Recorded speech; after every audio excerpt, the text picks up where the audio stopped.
Attempted murderer who chased police officer with chainsaw is jailed. PC Gary Cowan was terrified. He feared Luridan Castrati would saw my arms off, chop my head off, when he pursued him with the weapon in Paisley in 2024.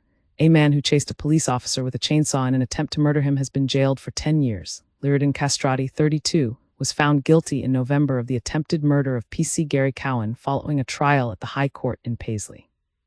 The daylight attack occurred on 6 May 2024 in the Renfrewshire town after a Volkswagen car being driven by Castrati, an Albanian national, crashed into a police vehicle.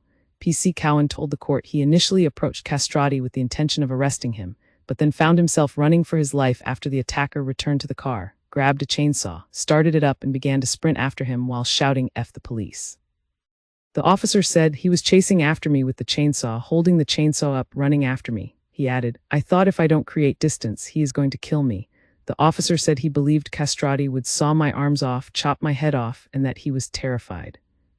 During sentencing at the High Court in Glasgow on Tuesday, Judge William Galasher said, "In considering many instances of violence over the years in Scotland, I have never encountered the use of a chainsaw as a weapon being wielded.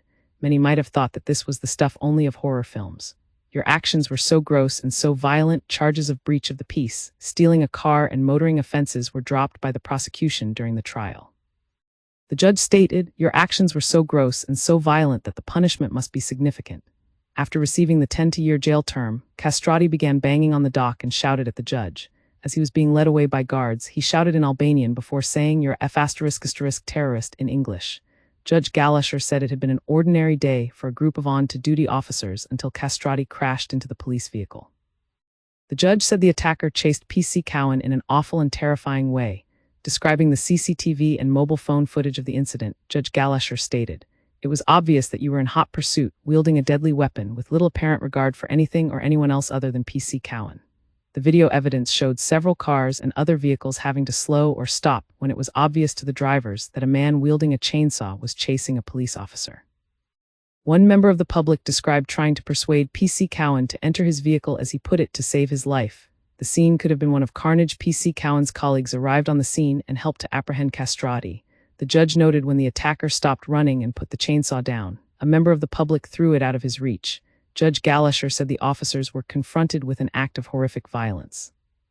He added, "If PC Cowan had not been able to run fast enough, or if he had stumbled and fallen as he ran away from you, the scene could have been one of carnage."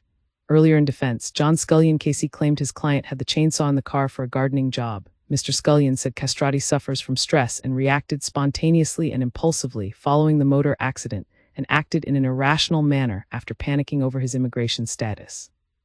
The lawyer said Castrati was remorseful and had the support of his family as he asked the judge to take account of his lack of a criminal record.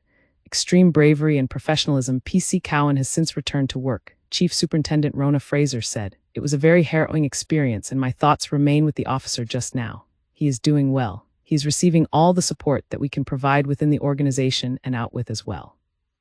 CS Fraser said the officers acted with extreme bravery and professionalism. As she also thanked a member of the public who helped, she added, "It was an extremely traumatic, intense incident for them.